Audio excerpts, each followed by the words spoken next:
안녕하세요. 법대로 내 맘대로 박찬계 법무사입니다. 제 영상이 유익하시다면 구독을 꼭 눌러주세요. 오늘 제목은 건물을 철거하라는 판결을 받았는데 철거 안하면 철거 방법과 그 비용은 입니다. 나무 토지 위에 건물이나 비닐하우스 등을 짓고 무단으로 토지를 사용 수익하고 있는 사람에게 토지 소유자가 건물이나 비닐하우스 등을 철거하고 토지에서 나가달라고 해도 이를 이행하지 않을 경우 토지 소유자는 건물 또는 비닐하우스 등 건물을 철거하고 토지를 인도하라는 건물 철거 및 토지 인도 청구해소를 제기하곤 합니다.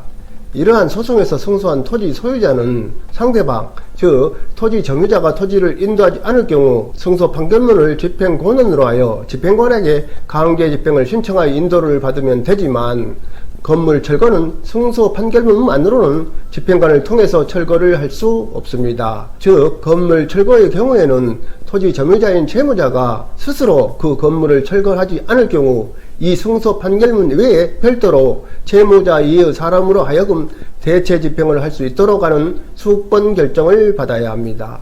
예컨대 이 철거 및 인도 소송의 제1심 법원에 채권자는 그가 임한 기법원 소속 집행관으로 하여금 경기도 고양시 덕양구 동산동 10번지 별지 도면표시 1, 2, 3, 4, 1의 각점을 연결한 선내 지상에 건축된 목조 기아지붕 1층 20제곱미터를 채무자의 비용으로 철거하게 할 수 있다는 결정을 구하고 그 결정을 받은 후 집행관에게 의뢰하여 건물을 철거할 수 있습니다. 수권 결정에 따라 집행관에게 철거 집행을 신청할 경우 수권 결정 정본, 채무자에 대한 송달 증명서, 확정 증명서를 첨부해야 합니다. 철거 집행 외에 토지 인도 집행도 병행할 경우 집행력이 있는 집행권원 정본 및 그 송달 증명서도 첨부해야 합니다. 대권자가 이러한 수권 결정을 받는 데 소요된 비용과 집행 시청 비용, 그리고 철거를 위하여 고용하는 기술자 등의 수당은 채무자가 부담하는데 철거 집행 등 대체 집행의 경우에는 금전 집행과 달리 채무자로부터 우선적으로 변상받는 것이 불가능합니다. 이러한 경우 채권자는 강제 집행이 완료된 이후 법원으로부터 집행비용 확정 결정을 받아 이를 집행권원으로 하여 채무자 재산에 강제 집행을 할 수 있습니다. 그렇다면 채권자가 건물 철거 등의 강제 집행을 신청을 취하하거나 법원 후 집행 처분 취소 등으로 그 강제 집행이 완료되지 못하고 끝난 경우 채권자는 법원에 집행비용 확정 신청을 할 수 있는지, 법원은 집행비용 부담 당사자와 그 부담액을 결정할 수 있는지 문제됩니다.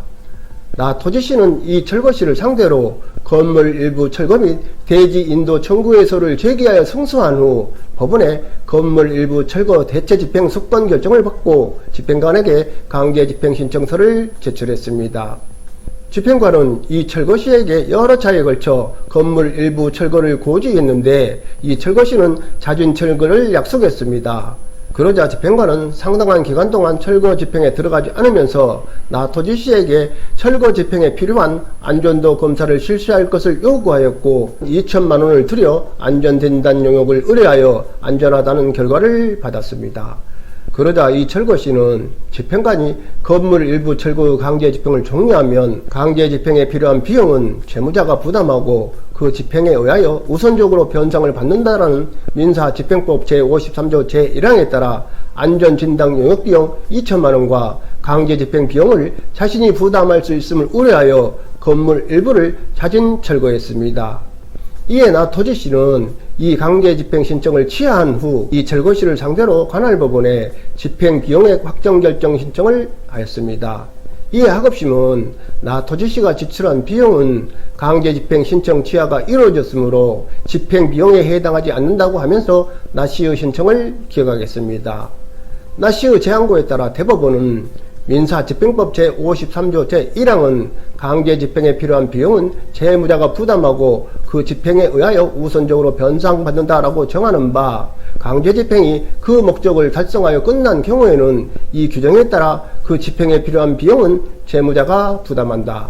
반면 강제 집행 신청의 취하 또는 집행 처분의 취소 등으로 인하여 그 목적을 달성하지 못하고 끝난 경우 그때까지의 절차와 그 준비에 든 비용이 민사집행법 제53조 제1항에서 정한 집행비용에 해당한다고 볼 수는 없다. 그러나 이러한 경우에도 해당 강제집행이 그 목적을 달성하지 못하고 끝나게 된 사정을 고려하지 아니한 채 그 비용을 일률적으로 채권자에게 부담시키는 것은 형평에 반하여 부당하다. 따라서 이때는 당사자는 그 집행이 끝날 당시에 집행이 계속된 법원에 집행비용의 부담 및 집행비용의 확정재판 신청을 할 수 있고, 법원은 당사자의 신청에 따라 해당 비용이 지출된 시기, 채권자가 이를 지출할 필요성, 강제집행과의 관련성 및 강제집행이 끝나게 될 원인이나 경위 등 여러 사정을 종합하여 강제집행 비용을 부담할 당사자와 그 부담액을 정할 수 있다고 하면서 항고심 결정을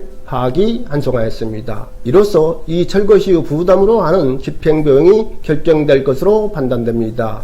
이 시의 꼼수가 받아들여지지 않았다고 봅니다. 즉, 강제집행이 시작된 후 채무자가 자진하여 채무를 이행함에 따라 채권자가 강제집행을 취한 경우 그간의 집행비용을 채권자가 감수해야 하는지에 대하여 여러 사정을 종합적으로 고려하여 채무자에게도 부담하게 할 수 있다는 새로운 법리라고 할 것입니다. 오늘은 여기까지입니다. 감사합니다.